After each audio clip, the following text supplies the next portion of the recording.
Southeast Radio's Business Matters with Carl Fitzpatrick. Southeast Radio. Well, Paul Clarke has helped many athletes and sports teams to achieve their optimal performance levels, and now he is turning his attention to business owners with Connect Performance. Paul, we'll be discussing your business, Connect Performance, and why performability is an underutilised skill in business. But first, I'd like to get an insight into your own background. Sure.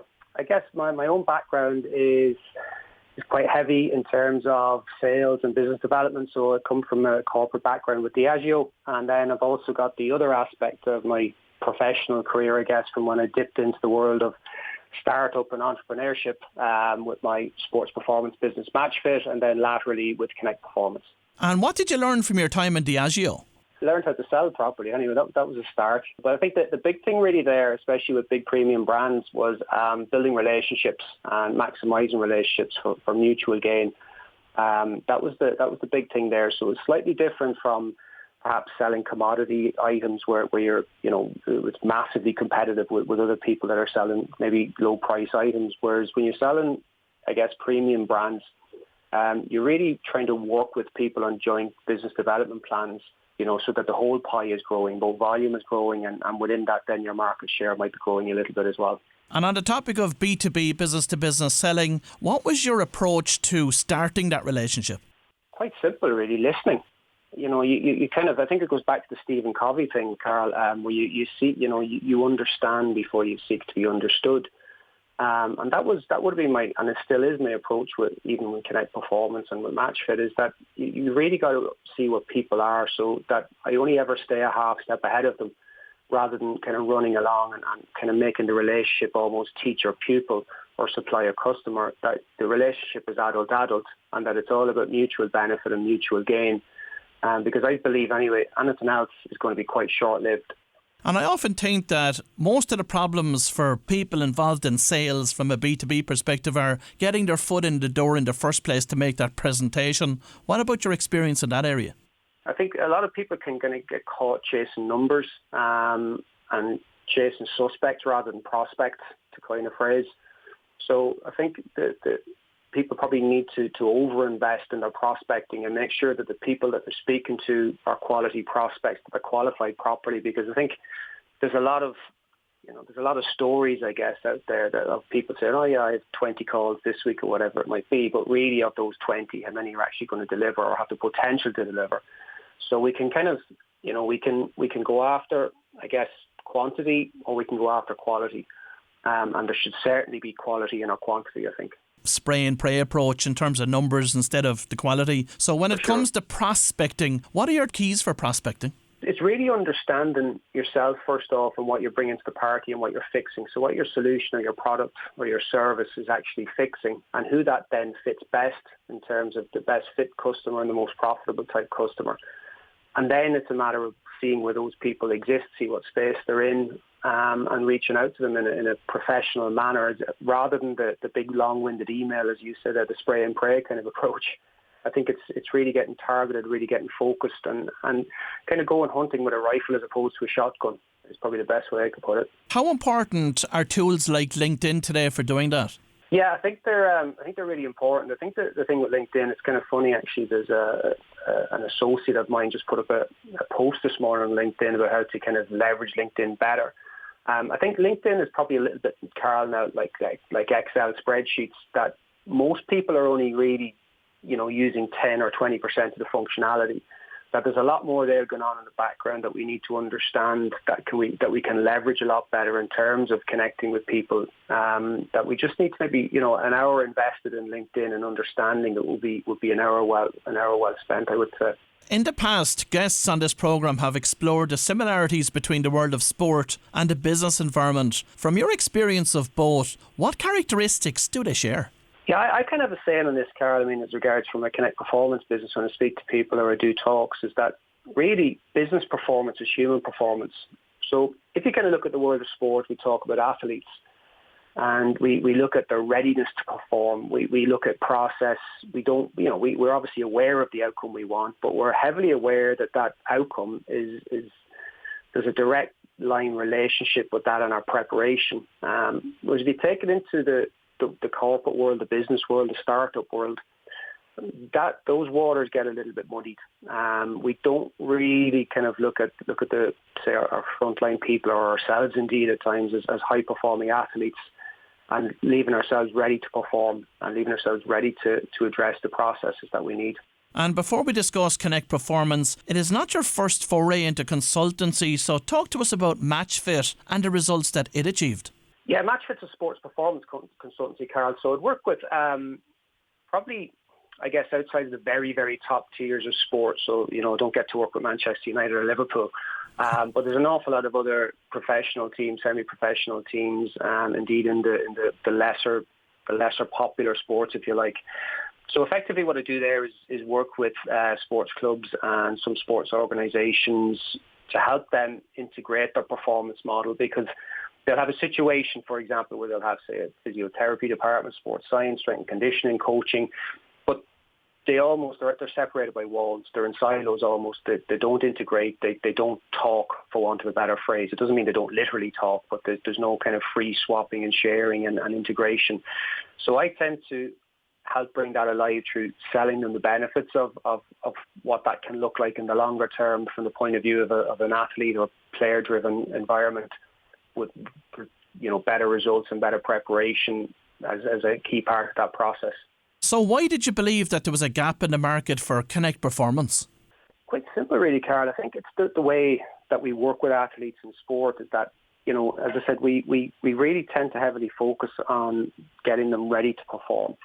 And then we can kind of step back and let them do their thing, if you like. Whereas, and I noticed this with myself as well, there's a saying that coaches are their own worst coaches. Whereas I was maybe, coaching athletes and mentoring athletes and sports players, on all the right things to do, think, etc., that I wasn't necessarily doing them myself.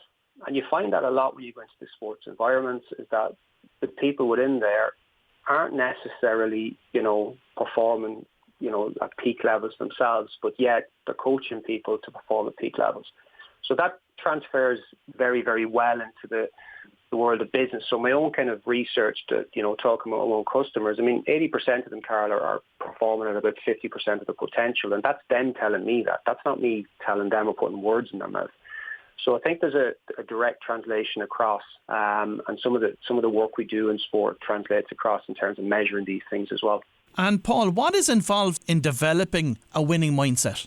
As I would see it, Carl, I think there's a number of kind of bedrock habits, fundamental bedrock habits that I would call, say, the 5S, if you like, that leave you in a better place, ready to perform. So I talk to people around these 5S as being stress, sleep, sustenance, staying active, sustenance, and psychology. Now, no, psychology doesn't begin with an S, but I'm using some poetic license there. So talk me through the process that you bring a client through.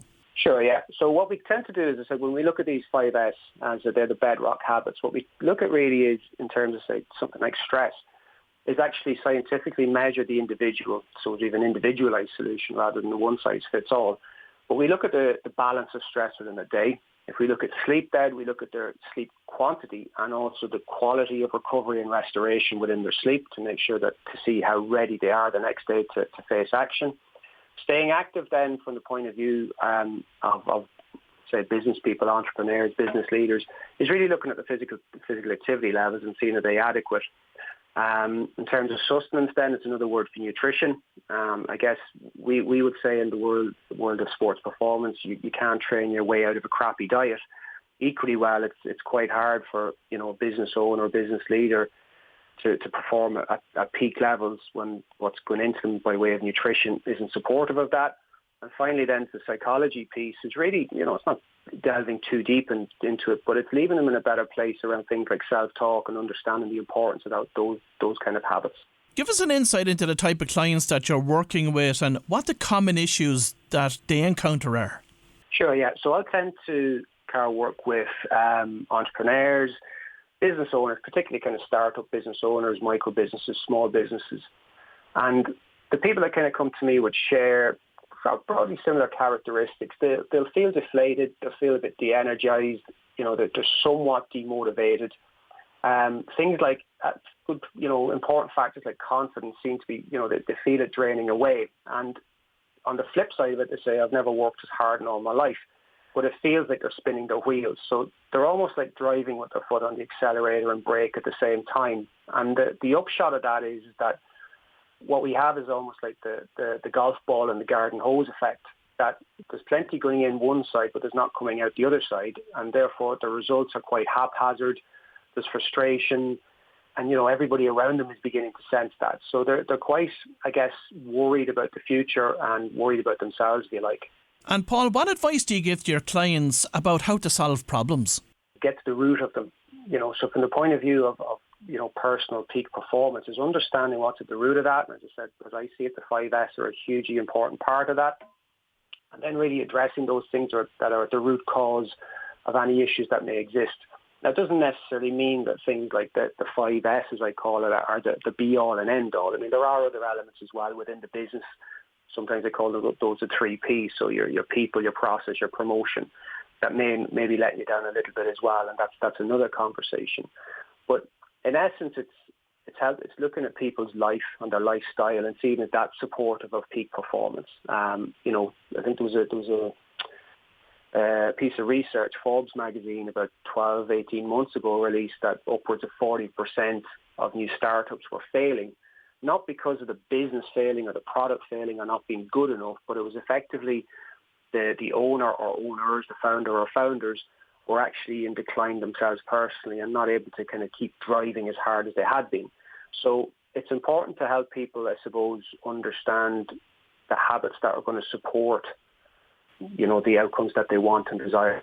And Paul, once your clients do get to the root cause of their problem, what advice do you give them in terms of how to identify the best solution? Yeah, I think really for those people there, when they begin to understand what's at the root of it, then a little bit, we spoke about LinkedIn before, you can cast your net then where the fish actually are. You can go fishing where the fish are and begin to understand who or what can lead you towards a better future, if you like. So you begin to, I guess, use that the funnel analogy. You put a lot in at the top, but distill it down to a place where you begin to understand, as I said to you, who or what can actually be the very best help for you.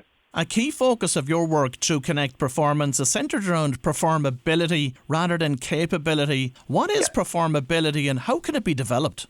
Performability, Carl, as I would see it, is how you function on a daily basis. And it's really your ability to access your capability. So I have a simple equation that I talk to people about. I say performance is equal to capability multiplied by ability. So your ability or how you function on a daily basis, how ready you are to perform, can either be a force multiplier for your capability or it's going to act as a governor for your capability. So let me quickly explain what I mean. If I said to you now, Carl, how do you feel this morning? You say to me something, out of 10, 5, 6 out of 10. Okay, that's fair enough. But if you're a very highly capable person, which you are, well, let's say your capability is 9 out of 10. Your ability is 5 out of 10. That's a governor on your capability. You cannot outperform your self-perception. It's the exact same thing with an athlete. We see it time and time again. So really the whole thing around performability is upping your ability to access your capability by a focus on your readiness to perform every day or every week. And talk to us about your inner game principles and how they can address the problems of leaked revenue whilst also increasing productivity and performance. Yeah, okay. I mean, the inner game stuff, Carl, is quite interesting. I think you can have all your ducks in a row with regard to being ready to perform, but what are you actually saying to yourself inside? How are you setting yourself up? What's your goal setting like? All of these kind of things. Your understanding of goal setting.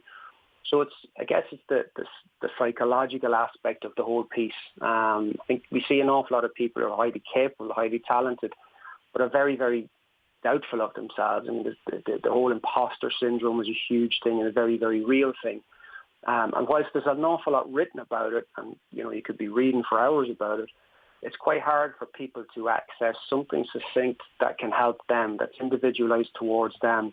And quite often it's just these guys and girls just being heard and being able to express this and get it out there. And then, I think when you play it back to them and give them some little tips and some shortcuts and some hacks that they can use on a daily basis to address this, and it leaves them in a place then where their mental game, their inner game, is commensurate with their ability to perform. And from your experience, Paul, is imposter syndrome more common in women than men? I think ladies are more open to admit it. That's in my experience. I've nothing empirical to say that's only experience, but I think the ladies I would have worked with would be far more quick to admit to it and identify it, whereas the guys are a little bit more dismissive of it or almost, I guess, embarrassed by it, if you like, particularly the higher up the levels we go. So if somebody's, would say, a business owner, they almost think that they can't admit to this, that, they have to be the all singing, all dancing, all powerful, that any little vulnerability is a weakness, when in actual fact it's not. I mean, being able to identify it, speak about it, address it, and maybe not overcome it, but certainly outweigh it, is actually a huge strength. Same thing as an athlete. That is an interesting insight. I do want to speak to you next about your 9 to Thrive solution and what type of results it can deliver. Yeah, the 9 to Thrive solution is the name that I put on the approach that I use. So effectively, it's an individualized solution where we look at, as I said, if you take the first 3 of the 3S, sleep, stress, staying active, where we scientifically measure people's status in each of those via looking at their physiology just through their heart rate information over a 3-day period. And quite quickly we begin to understand things like their stress balance on a daily basis, their rest and recovery and restoration over a 24-hour period by 3 days, and then their physical activity levels. So the reason for using 3 days is we capture what's going on midweek, and also 3 days tends to be a good window into their overall lifestyle and their lifestyle habits. So what it allows us to do then, Carol, is because we get these very objective, individualized insights, we're then able to create, small actions that help move the needle in terms of improvement in things like stress balance. So we don't want to get rid of stress. Stress kind of gets a bad rap a lot of the time. So all we want to do is improve people's ability to manage it and balance it. And then we also want to help people's the quality of their rest and recovery through the night's sleep. So that very often that means addressing what's going on in the maybe 2 to 3 hours before bedtime, actually, as opposed to what's going on when they're in bed. So it allows us then to be quite objective about it. Similarly then with their physical activity levels, are they becoming of a high performing engine that just doesn't want to be sedentary all the time, that needs to be moving and needs to be exercised. So because we look at those things through 9 to Thrive, we're able to help people, empower them really towards a better place. And finally, Paul, what are your top 3 tips for business people this morning? Focus on the process of your performance on a daily and weekly basis and really land on a process that delivers for you. Develop the ability to ask better questions, not just to do with matters of performance, but in general in terms of the overall running of the business. Get more and more curious. And probably the alliances and allegiances that we have, that we're, I guess, aligning ourselves with very clever people who maybe know more about certain matters of business or certain factors of performance than we do ourselves. Well, if you've just tuned in, that was Paul Clarke from CONNECT Performance, and I'm sure that Paul has shared some nuggets of advice that will be greatly appreciated by business owners across the Southeast. Southeast Radio's Business Matters with Carl Fitzpatrick. Southeast.